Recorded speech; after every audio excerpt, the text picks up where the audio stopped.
Hi class, this week we start looking at the moral philosophy of Aristotle, ancient Greek philosopher. Actually, he was Macedonian, and I refer you to the biography at the beginning of your text. He lived a fairly interesting life.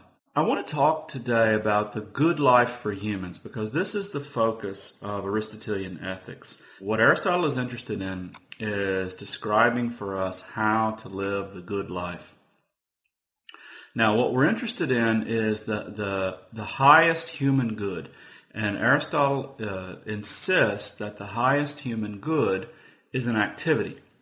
And this activity makes all of our other activities meaningful. So everything else that we do is meaningful in terms of this highest activity.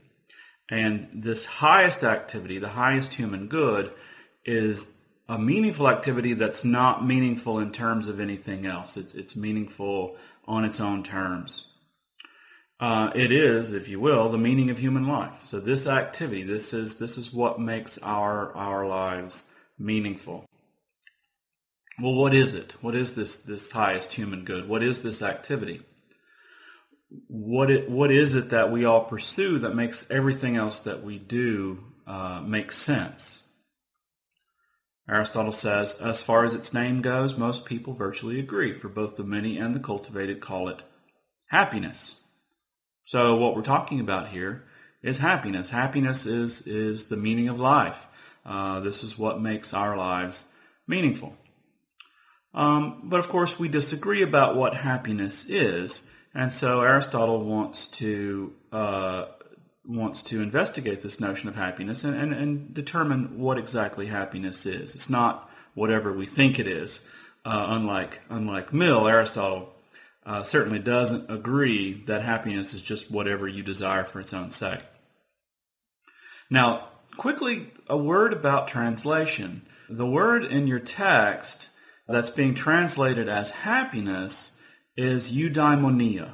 That's the Greek word that Irwin is translating it as happiness. Now, in some ways, this is a good translation because if you and I are asked, what's the highest good? What explains why you do what you do? You and I would answer, well, happiness, right?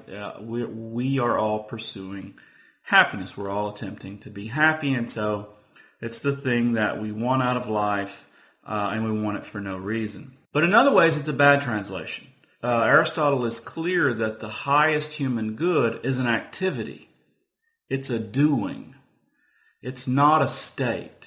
And the English word happiness connotes a state of being, not something that we do. I say, I am happy. I am in the state of happiness. I don't say, I am happying. I don't treat happiness as an activity. It's not something that I do. It's a state that I get into. And because of this, because in English and the other European languages, because it is a state, it allows us to equate it with pleasure, a la Mill, right? Remember Mill, that's exactly what he did. He said pleasure, happiness. And Aristotle is also clear that it's something over which we have some degree of control. This is, happiness is, to some extent, the product of our choosing. The word in English, happiness, literally means something like good luck or good fortune. You can trace that root, hap, back to luck. And so we tend to think of happiness as something that happens to us. Notice the root again. It tends to be a matter of happenstance. There's that root one more time, and I'll stop with the puns. Again, the word Aristotle is using that gets translated as happiness is eudaimonia. And a good translation for eudaimonia, you can think of it as living, doing well.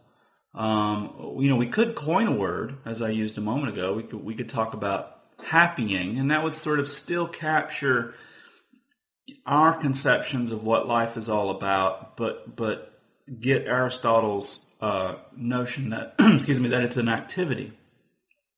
Or we could translate it as something like flourishing, and that works really well, as you'll see when you get into the heart of Aristotle's theory. You'll see that flourishing works pretty well because when anything, humans or anything else, when anything performs its characteristic activity well, that's flourishing.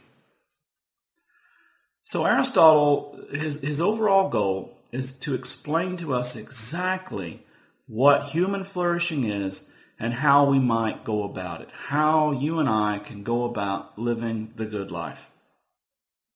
And so ethics for Aristotle, and this is a fairly different view from Kant and Mill.